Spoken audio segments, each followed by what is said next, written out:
Migraine, భుజం నొప్పి, నడుం నొప్పి, మోకాలు నొప్పికి నిజమైన పరిష్కారం ప్రాణ పెయిన్ క్లినిక్ లో.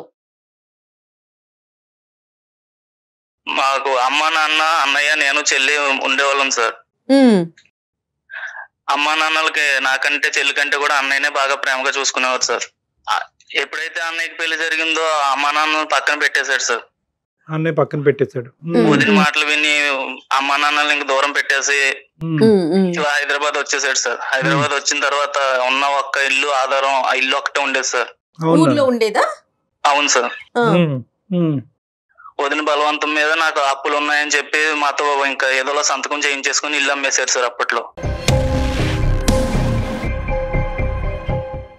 ఇల్లు అమ్మేయటం కూడా జరిగిపోయింది సార్. అప్పట్లో ఆ ఇల్లు 10 లక్షలు వచ్చింది సార్. అప్పట్లో 10 లక్షలు అంటే చాలా ఎక్కువ సార్ అది.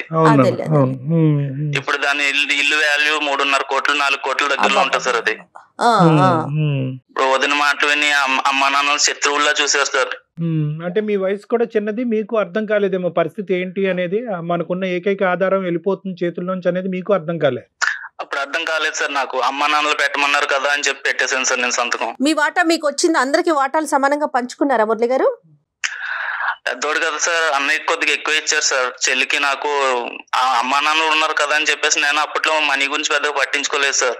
అమ్మ నాన్నలే చూసుకున్నారు. వాటా అప్పుడు సరిగ్గా వచ్చిందో కూడా నాకు పూర్తిగా తెలియదు సార్. లెక్క తెలియని వయసులేండి. సరే మురళి, తర్వాత ఏమైందన్న? ఇప్పుడున్న పరిస్థితి ఏంటి? తర్వాత వచ్చిన డబ్బులతో బిజినెస్ చేశాను సార్. బిజినెస్ లాస్ వచ్చింది. చదువుకోలేదా మీరేమీ? పెద్దగా అయితే ఏం చదువుకోలేదు సార్. ఇంకా అన్న వెళ్ళిపోయిన తర్వాత ఇంటర్ అయింది సార్ నాది. ఏంటి, ఏ బిజినెస్ ఇది మీరు చేసేది? చికెన్ షాప్ పెట్టాను సార్. ఓకే, లాస్ వచ్చిందా? అవును సార్, ప్రస్తుతం లాస్ వచ్చింది. ఉందా మూసేసారా? ప్రెసెంట్ మూసేసాను సార్, ఇంకా అప్పుల్లో ఉండడం వల్ల. సరే సరే, మాకెందుకు చేశారు నాన్న? ఈ విధంగా అప్పుల్లో ఉన్నాం సార్. నా భార్య బిడ్డలు అది ఇప్పుడు ఏం చేయాలో అర్థం కావట్లేదు సార్. మా అన్న అయితే ఉన్నాడు కదా హైదరాబాద్ లో అని చెప్పి వచ్చాను సార్, ఏమైనా హెల్ప్ చేస్తాడేమో అని. మీరు చెప్తే సహాయం చేసే పరిస్థితిలో లేడా అన్నయ్య? అన్న అయితే ఇప్పుడు చాలా బాగున్నాడు సార్ ఇప్పుడు. కాకపోతే నాతో అయితే సరిగ్గా మాట్లాడట్లేదు సార్ ఇప్పుడు. మాట్లాడలేదు. ఎన్ని సంవత్సరాల నుంచి మాటలు లేవు మీకు? దాదాపు 1.5 year నుంచి సార్. అమ్మ నాన్నతో మాట్లాడుతున్నాడా? అది కూడా లేదా? అమ్మ నాన్నలు అన్నయ్య ఎప్పుడైతే హైదరాబాద్ వచ్చారో తర్వాత వాళ్ళు బెంగతో వాళ్ళు చనిపోయారు సార్. వాళ్ళనైతే అన్నయ్య వచ్చిన తర్వాత అంత అమ్మ నాన్న ఎలా ఉన్నారని కూడా ఏ రోజు అడగలేదు సార్ నా ఫోన్ చేసి. సిస్టర్ పెళ్లి అయిపోయిందా? అమ్మ నాన్న చనిపోక ముందే అయ్యిందా? సిస్టర్ పెళ్లి అయితే అమ్మ నాన్నలు ఉండగానే అయింది సార్. కాకపోతే వాళ్ళకు కూడా పెద్ద ఏమీ లేదు సార్. వాళ్ళకు కూడా సిస్టర్ పెళ్లి అయితే చేసాం కానీ డెలివరీకి ఎవరైనా సరే ఏడపిల్ల అయినా సరే అమ్మ నాన్నలు ఇంటికి వచ్చి ప్రసవం అవుతుంది. కానీ ఆ పరిస్థితుల్లో నేను లేను సార్. స్తోమత కూడా నాకు లేదు చేయించే స్తోమత. అత్త వాళ్ళ ఇంటికి పంపించేసాను సార్. ఏంటి మేడం? అన్నయ్య చెల్లి గురించి కూడా చూడరా? లేదు మేడం, చెల్లి ఉన్నదన్న సంగతే మర్చిపోయాడు అన్నయ్య. అయ్యయ్యో, అసలు ఏంటి కారణం ఏంటంటారు? మీరేమనుకుంటున్నారు? మొత్తం అంతా మా వదినే చేసింది మేడం. వచ్చిన దగ్గర నుంచి మా అమ్మ నాన్నలు శత్రువుల్లా చూసేవారు. మా వదిన మాటలు విని మా అన్నయ్య ఇంకా మా అమ్మ నాన్నలు నెగ్లెక్ట్ చేస్తాడు బాగా అని. వదినే కారణం అంటారా, లేదంటే వదిన కారణానికి చూపెట్టి మీ బ్రదరే ఇలాగా దిగజారాడా? లేదండి, వదిన కారణంగా అలా దిగజారిపోయాడు. తల్లిదండ్రుల్ని పక్కన పెట్టేసి అత్తమామలే నా తల్లిదండ్రులు అని ఎంతగా ఎదిగిపోయాడు మా అన్నయ్య.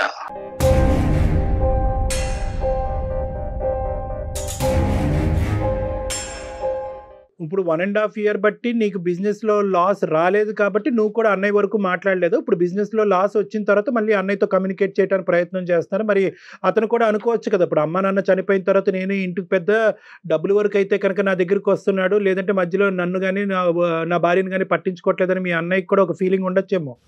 లేదు సార్, నేను చాలా సార్లు మధ్యలో ఫోన్ చేశాను ఎలా ఉన్నామని ఫోన్ చేయడానికి. నా ఫోన్ అసలు లిఫ్ట్ చేసేవాడు కాదు సార్, నెగ్లెక్ట్ చేసేవాడు. సరే సరే, కేవలం ఇది ఒక డబ్బు రీత్యా మాట్లాడాలనే ఉద్దేశంతో మాకు కాంటాక్టా, లేదంటే అన్నయ్య ఎందుకు ఇలా ప్రవర్తిస్తున్నాడు అనే ప్రశ్నకి జవాబా, లేదంటే అన్నయ్య అన్నదమ్ములు మళ్ళీ అక్క చెల్లు వీళ్ళంతా అనుబంధం మళ్ళీ బాండింగ్ ఏర్పడుతుంది అనే ఆలోచనతో చేశారు? ఈ మూడిట్లో దేని గురించి మాకు చేశారు? Bonding sir. నా అన్నయ్య నాకు కావాలి. ఇది ఒకట్లో మా అన్నయ్యతో నేను ఎలా ఉన్నానో అలా నాతో మాట్లాడాలి మా అన్నయ్య. అదే, అప్పుడు అక్కడి వరకు మనం తేలిస్తే సరిపోతుందా, లేదంటే అక్కడి వరకు వచ్చినటువంటి అన్నయ్య నష్టాల్లో కూరుకుపోయినటువంటి తమ్ముడిని కూడా తేలేయాలి కాబట్టి ఆర్థికపరమైనటువంటి సహాయ సహకారాలు కూడా అందించాలనే రిక్వెస్ట్ కూడా అడగాల? ఎందుకంటే అది వేరే యాంగిల్, ఇది వేరే యాంగిల్. ఆర్థిక పరంగా నేను ఇప్పుడు చాలా స్ట్రగుల్ లో ఉన్నాను సార్. నేను Right. అది కూడా మా అన్నయ్య నాకు చాలా హెల్ప్ చేస్తారని నమ్మి ఇక్కడ వరకు వచ్చాను సార్. అది కూడా కొద్దిగా సాయం చేయాలి సార్ మీరు. ఒకసారి మాట్లాడదామా బ్రదర్ తో అండి? సరే మేడం. ఇక్కడ యూజువల్గా ఏమవుతుందంటే మేడం, ఇక్కడ ఇప్పుడు ట్రయాంగిల్ అయిపోతుంది. ఇక్కడ ఏంటంటే ఇప్పుడు ఆడవాళ్ళ సబ్జెక్ట్ కూడా వస్తుంది ఇక్కడ. ఎందుకంటే ఇప్పుడు అన్నయ్య ఒక్కడు ఒప్పుకుంటే సరిపోతుందా, లేదంటే అన్నయ్య ఒప్పుకోవటమే కాకుండా వదిన కూడా ఒప్పుకోవాలా? ఇప్పుడు ప్రతిదానికి వదినకి ఆవిడ పాత్ర అసలు నిజంగా ఎంత ఉంది, ఇతను ఎంత వరకు కరెక్ట్ చెప్తున్నాడు? ఒకటే మేడం, సమాజంలో ఎప్పుడు కూడా ఈ అనుబంధాలు ఆడవాళ్ళని ఇటువంటి అంశాల్లో ఎక్కడ పెట్టాలో అక్కడ పెట్టాలి. జోక్యం చేసుకుంటే ఇలాగే ఉంటుంది వ్యవహారం. ఆడవాళ్ళని తప్పుపట్టే ఉద్దేశం మనం కాదు, కానీ ఎక్కడికక్కడ ఆ గీతలు అనేటటువంటిది క్లారిటీ ఉంటుంది. పెళ్ళైనప్పుడే నా కుటుంబ సభ్యులు ఇది, వాళ్ళు ఎంతవరకు నా మీద డిపెండ్ అవుతారు, ఇమోషనల్ గా ఫైనాన్షియల్ గా ఎంతవరకు డిపెండ్ అవుతారు, నీ భారీగా నీకు ఈ స్థానం ఇస్తున్నాను, నువ్వు ఎక్కడి వరకు జోక్యం చేసుకోవచ్చు చేసుకోకూడదు అనేది గీతలు కరెక్ట్ గా ఉండాలి. రెండు వైపులా ఉండాలి. రెండు వైపు ఇటు ఉండాలి అటు ఉండాలి. వాళ్ళు ఎంత వరకు ఉండాలి, వీళ్ళు ఎంత వరకు ఉండాలి. దయచేసి లైన్ లో వేచి ఉండండి. హలో అన్నయ్య. చెప్పరా, ఎలా ఉన్నావు అన్నయ్య? బాను. ఏంటి ఇలా ఫోన్ చేసావు? లేదు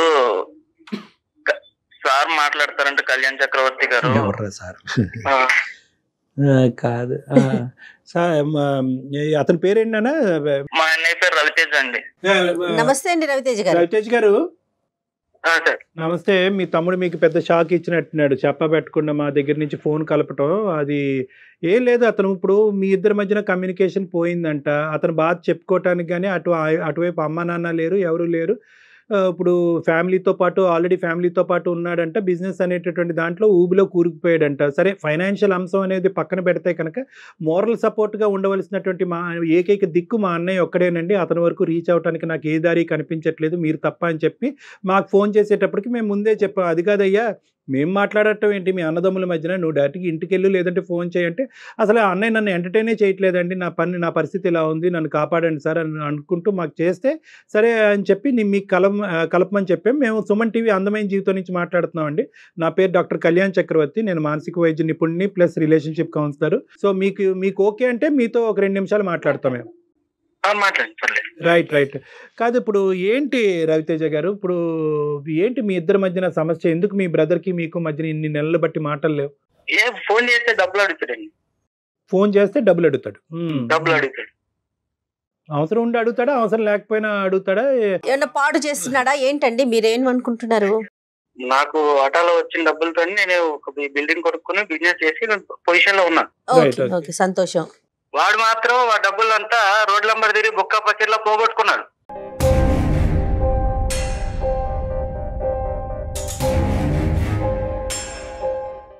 వాడికి అవసరం వచ్చినప్పుడల్లా ఫోన్ చేస్తుంటాడు, అందుకే ఫోన్ లిఫ్ట్ చేయడం మానేసా. రైట్. సో ఓన్లీ డబ్బులకే మీ బ్రదర్ ఫోన్ చేస్తాడంటారు మీరు? అంతే కదండి, పొజిషన్ లో నేను ఉన్నాను కాబట్టి నన్ను అడగడానికి ట్రై చేస్తున్నాడు. ఆర్థిక లావాదేవీలు తప్ప ఇంకేమీ లేదండి? మీకు ఒక సిస్టర్ కూడా ఉన్నట్టున్నారు రవితేజ గారు? అవునండి. ఆవిడతో కమ్యూనికేషన్ ఎలా ఉంది మీది? సిస్టర్ ఉన్న సంగతే మర్చిపోయాడండి ఆయన. కాదు, ఆవిడతో కమ్యూనికేషన్ ఉందా? మీ సిస్టర్ తో కమ్యూనికేషన్ ఉందా రవితేజ గారు మీకు? అప్పుడప్పుడు మాట్లాడుతుంటాను. అప్పుడప్పుడు, అక్కడ కూడా అప్పుడప్పుడే, ఇక్కడ అసలు లేదు. మరి ఆవిడ కూడా అప్పుడప్పుడు డబ్బులు అడుగుతారని మాట్లాడతారా? మీరు దేనికి మాట్లాడతారా? ఆవిడతో కూడా కట్ అయిపోయిందిగా? కట్ అయిపోవడం అంటే కాదండి, ఎప్పుడైనా మేము ఖాళీ ఉన్నప్పుడు వాళ్ళకి అనిపించినప్పుడు చేసినప్పుడు మేము మాట్లాడుతూ ఉంటాం. Right sir, right. మరి ఇప్పుడు ఈ అబ్బాయి ఏంటి వ్యసనాలు బానిస పడ్డాడా, లేదంటే తెలివి తక్కువగా ఇన్వెస్ట్మెంట్స్ చేస్తున్నాడనా? ఎందుకు ఇతని మీద మీకు అంత కోపం? వాడికి బాధ్యత అనేది లేదండి. రైట్. మరి బాధ్యత చెప్పేవాళ్ళు ఎవరు? తనకే తెలుసుకోవాలి, తన భార్య చెప్పాలి. భార్య బాధ్యతలు చెప్పాలి. ఓకే, మరి మీ భార్య గారు ఏమంటున్నారు ఈ వ్యవహారంలో? నా భార్య నాకు వచ్చిన డబ్బుల్ని జాగ్రత్త పరచమని ఆమె చెప్పింది. రైట్. ఓకే. ఆమె చెప్పినట్టుగా నేను ఇన్వెస్ట్మెంట్ పెట్టుకున్న, బిల్డింగ్ కొనుక్కున్నా, ఈరోజు హ్యాపీగా ఉన్నాను. వెరీ గుడ్, సంతోషం. కానీ మన ప్రయాణంలో మన రక్త సంబంధికులు ఎలా ప్రయాణిస్తున్నారని చూడటం అనేది బేసిక్ రెస్పాన్సిబిలిటీ కదండి, కాదా? అవును సార్, కరెక్టే. కానీ మా బిజీలో మేము ఉన్నాం కదా సార్. బిజినెస్ వేరు, బాధ్యత వేరు కదండి. బిజినెస్ అనేది ఎందుకు ఉన్నారు? బిజీగా ఉండాలి, మేము అది కూడా కోరుకుంటున్నాము. మీరు సంపాదించాలి, మీ కుటుంబాన్ని చూసుకోవాలి, మీ అన్నదమ్ముల్ని చూసుకోవాలి, వాళ్ళ అవసరాలు తీర్చాలి. ఏమన్నా అవసరం మీకు వీలుంటే, మీకు అవకాశం ఉంది కాబట్టి ఈ అబ్బాయి అడుగుతున్నాడు. మీకు నిజంగా అవకాశం లేకపోతే కనుక, మీకు ఏ దిక్కు దివానా లేనటువంటి పరిస్థితిలో మీరు ఉంటే కనుక మిమ్మల్ని వచ్చి ఎందుకు అడుగుతాడు? మీరు ఆధారంగా కనిపిస్తున్నారు కాబట్టి అడుగుతున్నాడు. ఆధారంగా కనిపించినా నా భార్య చెప్పండి నేనేం చేయలేను సార్. ఆవిడ మాట నమ్మి నేను ఇన్వెస్ట్మెంట్ పెట్టాను, బిల్డింగ్ కొనుక్కున్నాను, ఈ రోజు ఈ పొజిషన్ లో ఉన్నాను. ఆవిడ మాటలు నమ్మాను సంతోషం కాబట్టి. అండి, అది కాదు, కాదనట్లేదు. ఇప్పుడు మొత్తం జీవితం అంతా మీ బిల్డింగ్ చుట్టూరే ఉన్నట్టుంది సార్. ఆ. అది కాదు, ఇప్పుడు మీ ఆవిడ చెప్తేనే వింటాను, మా ఆవిడ చెప్పింది కాబట్టి ఇన్వెస్ట్ చేశాను, ఇప్పుడు మా ఆవిడ మాట్లాడద్దు కాబట్టి తమ్ముడితో మాట్లాడలేదా? అలా కాదండి, అలా ఏం లేదు. మరి ఏమంటారు? ఇప్పుడు మీ అబ్బాయిని ఇంత దూరం పెట్టడం అనేటటువంటి దాని వెనకట్ల మీ ఆలోచన ఒకసారి చెప్పండి. మీరు చిన్నప్పటి నుంచి పెరిగారు, తల్లిదండ్రులు మిమ్మల్ని ఒక స్థాయి వరకు తీసుకొచ్చారు. ఇప్పుడు వాళ్ళు చనిపోయిన తర్వాత వాళ్ళు పైనుంచి ఆలోచించేది ఒకటే, నా కొడుకు కూతురు బిడ్డలు ఎలా ఉన్నారు, కలిసిమెలిసి ఉన్నారా, కొట్టుకు సస్తున్నారా అన్నది ఆలోచన ఉంటుంది వాళ్ళకి, పైనుంచి చూసేటటువంటి తల్లిదండ్రులకి. మీరు ఇంటికి పెద్దగా మీరు ఆ బాధ్యత నిర్వర్తించాలనుకుంటున్నారా, నిర్వర్తించకూడదు అనుకుంటున్నారా? డబ్బులు లావాదేవీలు పక్కన పెట్టండి, మమకారం ప్రేమ నిర్వర్తించాలనుకుంటే వదిన వెళ్ళి రిక్వెస్ట్ చేసుకోమని చెప్తున్నానండి. మీ భార్య గాని, మీ తమ్ముడి భార్య గాని, మీ చెల్లెలి భర్త గాని అంతా మధ్యలో వచ్చారు కదా. మీ ముగ్గురు ఒక తల్లి కడుపులో నుంచి వచ్చినారు కదా, మీకంటూ ఒక రక్త సంబంధం గాని, ఒక ప్రేమ గాని అలాంటివి ఉండవండి. మధ్యలో వచ్చిన వాళ్ళ నిర్ణయాలే తీసుకోవాలి కాదనట్లా, కానీ మీ ప్రేమకు కూడా వాళ్ళ సలహాలు సూచనలు తీసుకోవాల్సింది. ఒక పాయింట్ నాకు అర్థం కావట్లేదండి. చేయలేను మేడం. ఏంటండి? ఆవిడ పర్మిషన్ లేకుండా చేయడంట. ఓ కాదు సార్, ఒకటి ఇది నాకు అసలు అర్థం కావట్లేదండి. ఆవిడ పర్మిషన్ ఏంటండి? మీకు అధికారం లేదా? నా తమ్ముడిని కాపాడవలసింది, చూసుకునేటటువంటి బాధ్యత అనేటటువంటి ఫస్ట్ డబ్బులు అంశం పక్కన పెట్టేసేయండి. డబ్బుల అంశం పక్కన పెట్టేసేయండి రవి గారు. ఇక్కడ డబ్బులు అనేటటువంటి అంశం కాదు. మీ మాట నాకు కొద్దిగా గాయపరిచింది. ఇక్కడ ప్రధానమైనటువంటి అంశం ఏంటంటే కనుక ఒక ప్రేమ, ఒక బంధుత్వం, ఒక మమకారం, ఒక రక్త సంబంధం, ఇవేమి ఉండవండి. బిల్డింగ్ ఒకటే కనిపిస్తుందా మీకు? ఆవిడ బిల్డింగ్ అది కట్టించాము. కూడా మీ ఆస్తి పరంగా వచ్చి, మీ డబ్బుల పరంగా వచ్చినటువంటి ఆలోచనని ఆవిడ ఏం చేశారంటే ఆవిడ ప్లాన్ ద్వారా కరెక్ట్ ఇన్వెస్ట్మెంట్ చేయించడం వల్ల మీరు ఒక స్థాయిలో ఉన్నారు. ఎవరు సంపాదించిన డబ్బులండి? నేను పచ్చిగా మాట్లాడితే ఎవరు సంపాదించిన డబ్బులు? మీ తల్లిదండ్రులు సంపాదించేటటువంటి డబ్బులే కదా. ఆ డబ్బులతోనే కదా మీరు ఈ రోజు ఒక స్థానంలోకి వచ్చారు. ఆ తల్లిదండ్రులు సంపాదించినట్టు, ఆ తల్లిదండ్రులు ఎవరైతే ఉన్నారో వాళ్ళు ఎందుకు సంపాదించారు? మీరు అందరూ సెటిల్ అయ్యి బాగా ఉండాలని చెప్పి.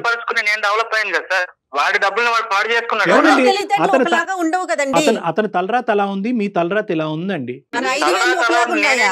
సార్ నేను బాగా ఇప్పుడు నాకు బాధ్యతలు, నాకు పిల్లలు ఉన్నారు. వాళ్ళ రవితేజ గారు, మీకు ఎంతమంది పిల్లలండి?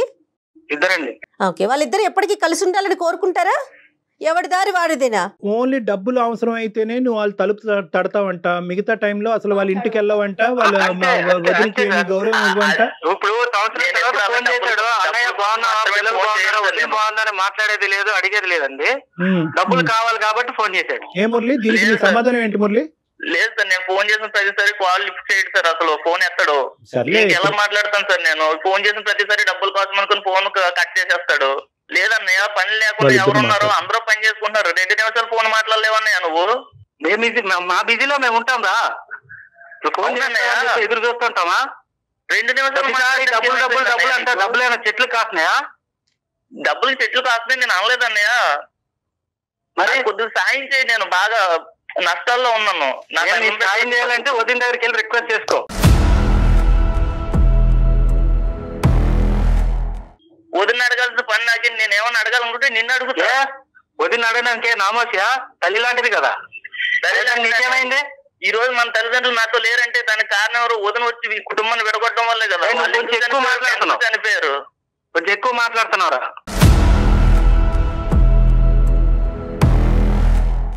వదినికి రెస్పెక్ట్ ఇచ్చేది లేదు, అన్నయ్యకి రెస్పెక్ట్ ఇచ్చేది లేదు, పెద్ద చిన్న లేకుండా ఏది పడితే నోటుకొచ్చి మాట్లాడుతున్నావు.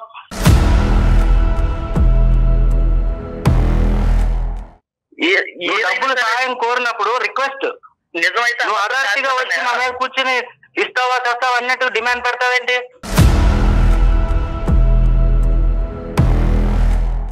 ఇంత వయసు వచ్చిన తర్వాత నీకు వ్యాపారాలు పెట్టాలా?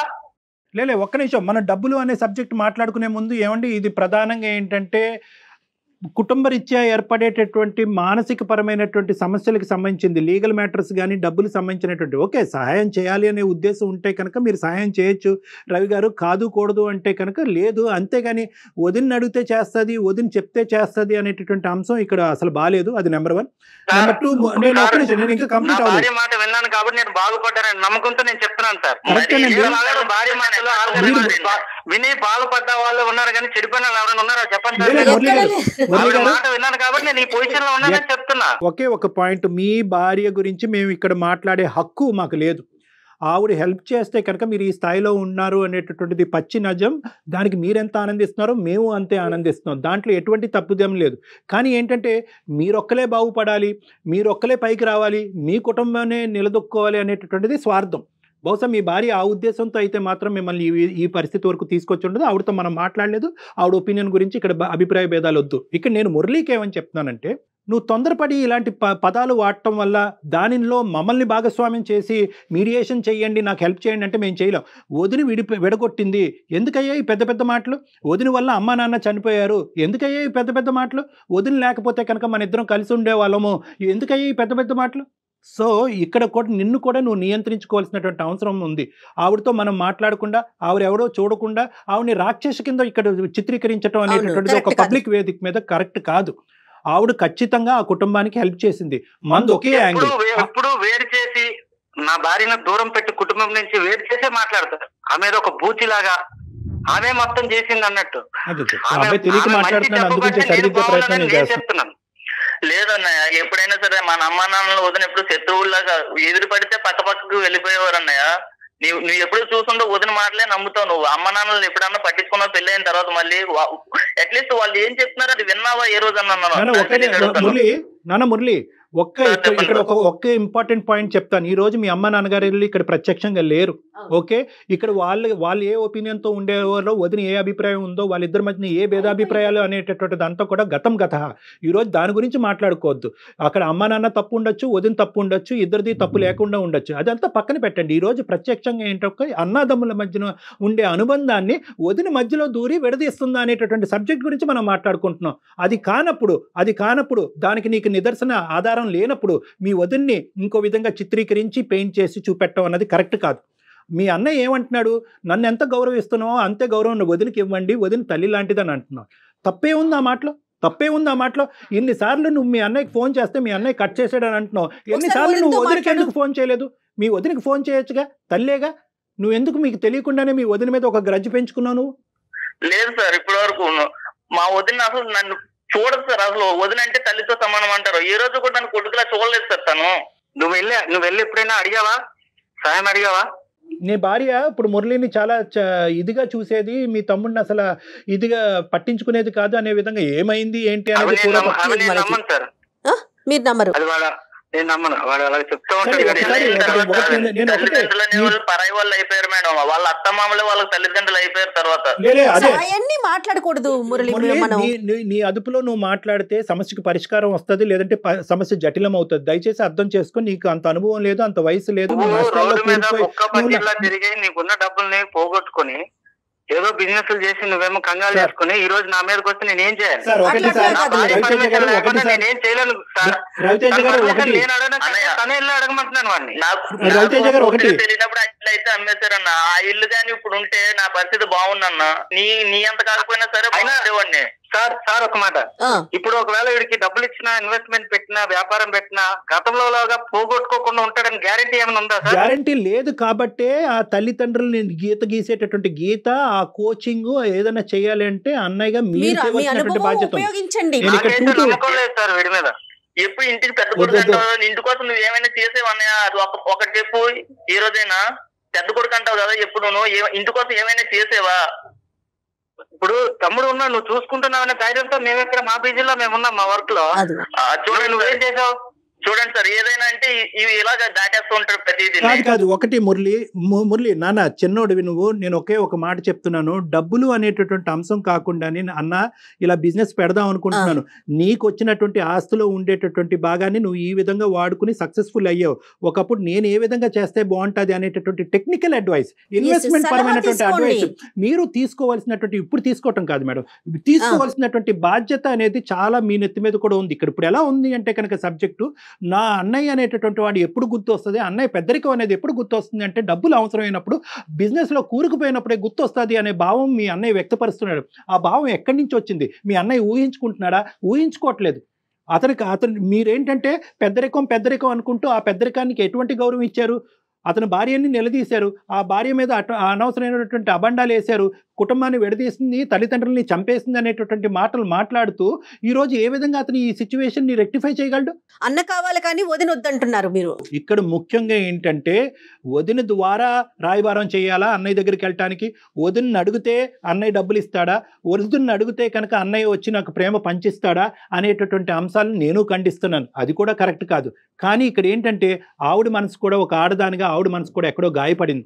అది చల్లార్చేటటువంటి ప్రయత్నం చేయకుండా అగ్గికి ఆర్జం పోసేటటువంటి విధంగా నువ్వు కూడా మాట్లాడితే కనుక ఆవిడకి పాత జ్ఞాపకాలన్నీ గుర్తొస్తాయి. నువ్వు ఆ ఒడ్డున ఉంటావు, ఈ అన్నయ్య ఈ ఒడ్డున ఉంటాడు, మీరిద్దరికీ. అంటే నేనేమంటున్నానంటే ఇక్కడ ఎవరో ఒకరు మీడియేషన్ కావాలి, ఎవరో ఒకరు మంచితనం కావాలి, ఎవరో అర్థం చేసుకునేటటువంటి విధానం కావాలి. ఆ కీలక పాత్ర ఇక్కడ పోషించేది అదృష్టమో దురదృష్టమో ఆ వదినే అయ్యింది. సో నేనేమంటున్నానంటే ఇద్దరికీ బాధ్యత ఉంది.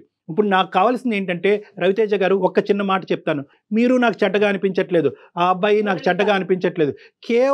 కేవలం మనస్పర్ధలు, ఆ పాత జ్ఞాపకాలు గుర్తు తెచ్చుకుని ఈ అబ్బాయి మనసులో తల్లిదండ్రులను విడదీసింది, కుటుంబాన్ని విడదీసింది, తల్లిదండ్రులు చంపేసింది అనేటటువంటి విధంగా ఈ అబ్బాయి మనసులో ఒక చేదు బీజం పట్టడం వల్ల ఈ అబ్బాయి ఇలా అయిపోయాడు.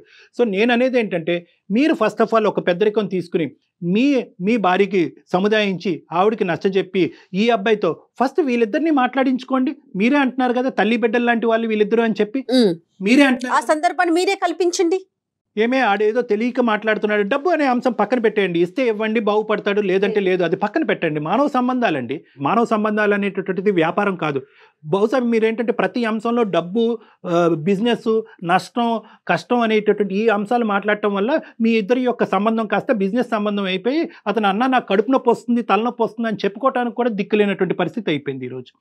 సో కాబట్టి డబ్బు అనేటటువంటి అంశం పక్కన పెట్టి అసలు మీ భార్య గారు, ఇతను, వీళ్ళందరూ వీలవుతే కనుక మీ చెల్లెలు వీళ్ళందరూ కూడా ఒకరోజు కూర్చుని మీ అందరి మధ్యన ఉన్న డిఫరెన్సెస్ క్లియర్ చేసుకోండి. నా ప్రయత్నం నేను చేస్తాను, కానీ తను కూడా వదిలిని రిక్వెస్ట్ చేయాలి. తప్పకుండా చూడండి సార్, ఇంతవరకు చెప్పినా సరే మరి ఇంతలా మురళి అలా కాదు మురళి, నీకన్నా పెద్ద ఆవిడ. ఇప్పుడు అమ్మ లేదు, అమ్మ తిడితే ఒక మాట ఏదన్నా అంటే ఒప్పుకోరు. ఒకటి జాగ్రత్త గుర్తుపెట్టుకోండి మురళి, ఒకటి జాగ్రత్త గుర్తుపెట్టుకో. నీ బిజినెస్ లో కానీ నువ్వు ఇంకా చిన్నపిల్లవాడు ఫ్యూచర్ లో వెళ్ళేటటువంటి విధాన మార్గాల్లో కానీ ఆవేశం అనేటటువంటిది పనికిరాదు. మీ అన్నయ్య ఈ రోజు ఏమంటున్నాడు? నా దగ్గరికి రావద్దు, నాతో మాట్లాడద్దు అని అన్నాడు. గాయపడినటువంటి వదినికి నీకు మధ్యన ఉండేటటువంటి ఒక బాండింగ్ రిలేషన్షిప్ అనేది మళ్ళీ ఏర్పడితే కనుక నేను కంఫర్టబుల్ జోన్లోకి వస్తాను. అప్పుడు నీకు కూడా నేను హెల్ప్ చేయడానికి ముందుకు రాగలను. అంతేగాని మా ఇంట్లో పెంట పెట్టుకుని మా ఇంట్లో మా ఆవిడతో గొడవ పెట్టుకుని నీ దగ్గరకు వస్తే కనుక నేను రోడ్డు మీద పడతాననే ఉద్దేశాన్ని అతను చెప్తున్నాడు. ప్యాచప్ చేసుకోవాలి కదా మురళి. సమస్య ఎక్కడైనా ఉంటుంది. మీరు చిన్నవాళ్ళు, అమ్మా నాన్న లేరు, అన్నని వదిలిని అమ్మా నాన్నగా భావించండి. ఈ రోజు ఈ వేదిక మీద కూర్చుని ఏమయ్యా పెద్దోడివి, నీకు బాధ్యత లేదా, మీ ఆవిడతో గొడవ పెట్టుకుని మీ తమ్ముడికి హెల్ప్ చేయాలని నేను చాలా ఈజీగా చెప్పచ్చు. అప్పుడు రెండు కుటుంబాలు పెంట అవుతాయి.